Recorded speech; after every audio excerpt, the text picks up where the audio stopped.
লাখ লাখ ছেলের একাকী গুনাহ, মোবাইলের গুনাহ, চরিত্রহীনতা, জিনা, ব্যভিচার, অস্থিরতা, উলঙ্গ ছবি দেখা, নর্তকী দেখা, হারাম দৃশ্য দেখা। এটা কোথায় গিয়ে নামছে আপনারা জানেন?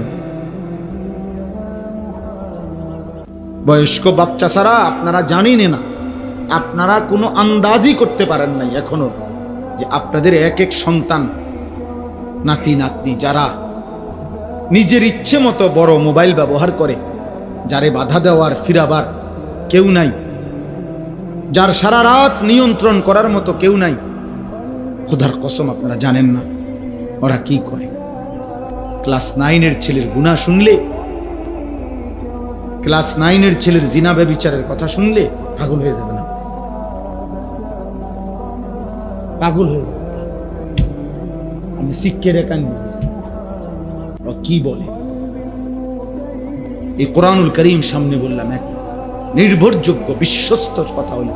এই 15 দিন আগেও আমার একজন 7 বছরের বাচ্চা আপন বাবার বড় মোবাইল দিয়ে উলঙ্গ ছবি, রব্বে কাবার কসম, কোরআন শরীফ সামনে রেখে, 7 বছরের বাচ্চা। আমার জাতি ধ্বংস হবার আর বাকি কথা দিন হয় নামাজ পড়ে কতদিন? মানে একজন 18 বছরের ছেলে অগণিত জিজ্ঞাসা করেন যে বাপ 5 ওয়াক্ত নামাজ পড়ো নাই, অথবা পড়ছো মনে পড়েনি কোন গত 2-4 বছর। একটা ছেলেকে জিজ্ঞাসা করেন না যে বাবা গত 365 দিনে যে 1 বছর গেছে কোনদিন ফজরের নামাজ পড়ছুন? তুমি জানোনি ফজরের ওয়াক্ত হয় কয়টায়, সূর্য ওঠে কয়টায়?